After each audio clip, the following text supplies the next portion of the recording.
Hi, this is Michael DANT with Adventist World Radio. Just outside Mexico City, Mexico, is an archaeological site called Teotihuacan. And we visited the site yesterday and saw the three huge pyramids. The largest one is called the Pyramid of the Sun. It is the largest pyramid in the world, except for the Cheops Pyramid in Egypt. The civilization that built Teotihuacan thrived 500 years before Christ and lasted until 600 years after Christ. Then, it completely disappeared. Last time we looked at Bible prophecies that gave us a glimpse into the future of our own civilization, and it wasn't pretty. Today, in our short and sweet guide to Bible prophecy, I'd like to look at the question, why is Earth's future so bleak? According to Bible prophecy, not only are we going to continue to have wars, droughts, earthquakes, societal breakdowns, religious and racial hatred, plagues, and a host of other evils, but these things are going to get worse. But why? Why are all these terrible things happening? Why can't we learn from our past mistakes and improve the earth and society? Why all this trouble? Why all this sorrow? Why all this suffering? And if there really is an all-powerful, all-knowing, and all-loving God, why doesn't He do something about these problems? These are the questions we want to answer today, and we have a whole 10 minutes to do it. So, hang on to your seatbelt. Welcome to the short and sweet guide to Bible prophecy. Travel the world with me as we explore together life-changing prophecies from God's holy word.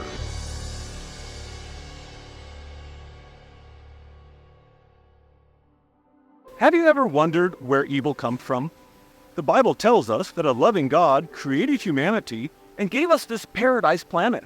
So where did all the bad come from? The answer begins thousands of years ago, even before the earth was created.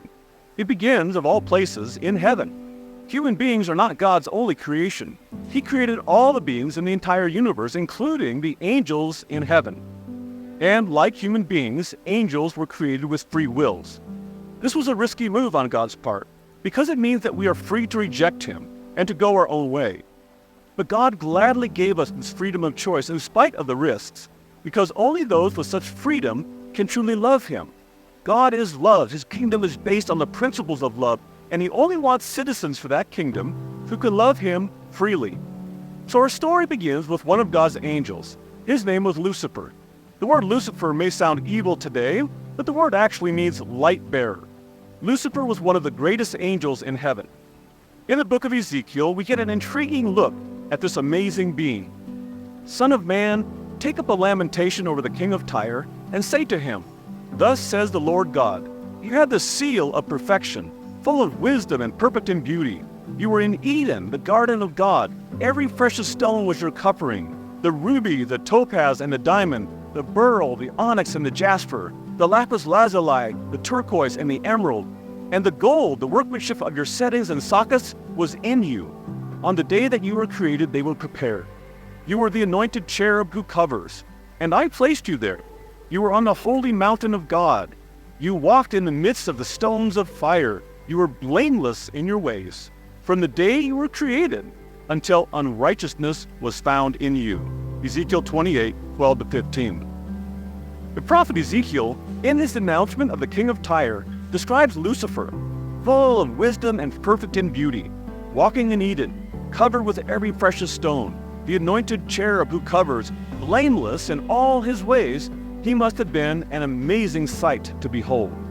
But then something happened to Lucifer. Unrighteousness was found in him. In other words, for the first time in the history of the universe, one of God's beings decided to use his power of choice to walk away from God. It didn't happen immediately, of course. The process probably took thousands or even millions of years. But over time, Lucifer began to doubt and even to resent God. Ezekiel continued, Your heart was lifted up because of your beauty. You corrupted your wisdom by reason of your splendor. Ezekiel 28:17. The prophet Isaiah expands on Lucifer's tragic turning away from God. How art thou fallen from heaven, O Lucifer, son of the morning? How art thou cut down to the ground, which didst weaken the nations?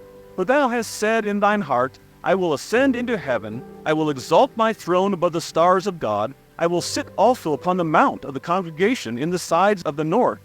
I will ascend above the heights of the clouds, I will be like the Most High. Isaiah 14:12-14.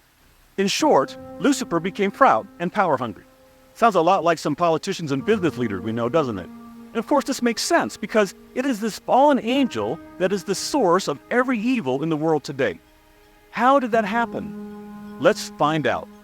Lucifer, also known in the Bible as the dragon, Satan, and the devil, corrupted many of his fellow angels and then started an insurrection in heaven. The prophet John gives us a brief glimpse of this cosmic battle in the book of Revelation. And there was war in heaven. Michael and his angels waging war with the dragon, and the dragon and his angels waged war, and they were not strong enough, and there was no longer a place found for them in heaven. Revelation 12:7-8.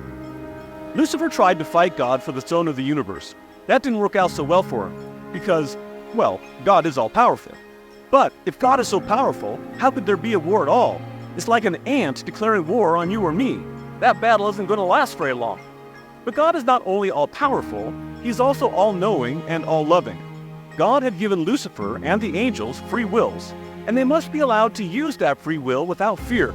In other words, in what sense do we have freedom of choice if when we make the wrong decision, God destroys us? Besides, if God had immediately wiped out the devil, the rest of the universe would have begun to wonder if Lucifer wasn't right after all.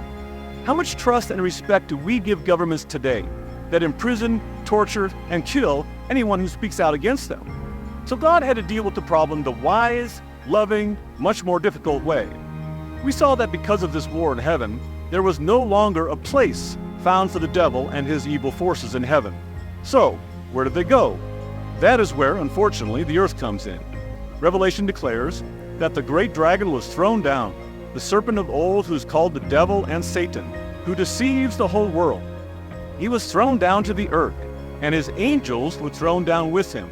Revelation 12:7-9. Great, so God just dumps his problem on humanity. But not so fast. You see, God has a plan, an incredible plan, a plan that ensures that another Lucifer will never, ever pop up in the universe again. God's plan will solve the sin problem now and for eternity. So let's keep digging into the Bible to see where this plan is going.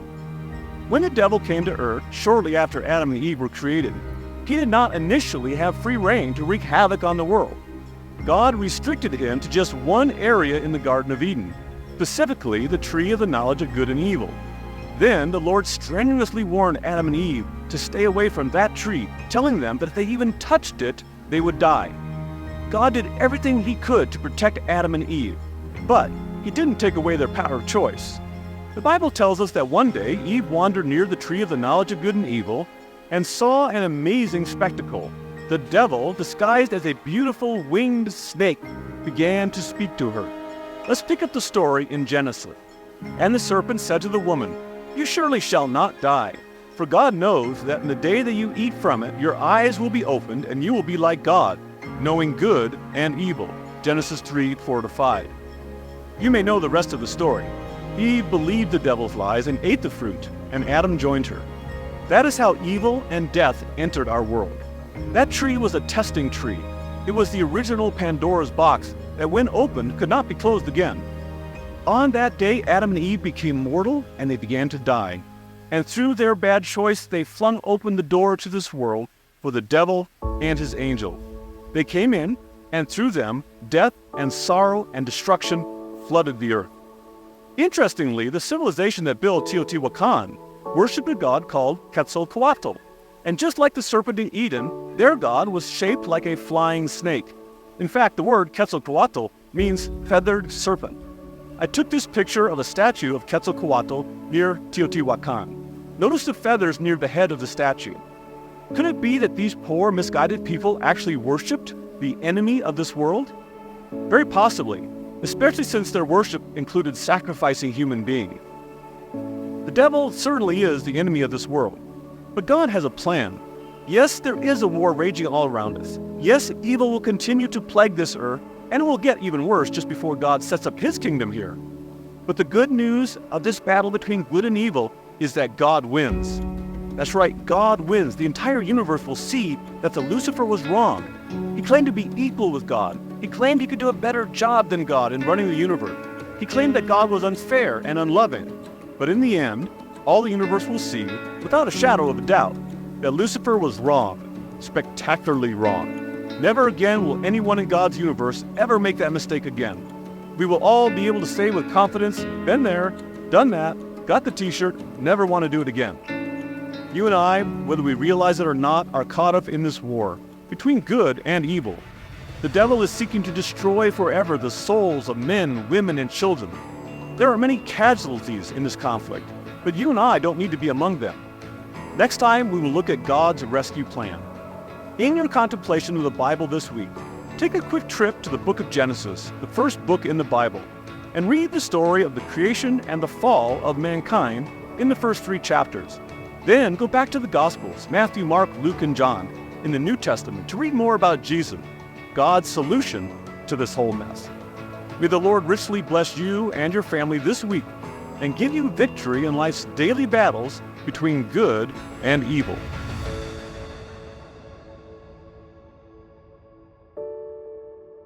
Well, I promised you short and sweet.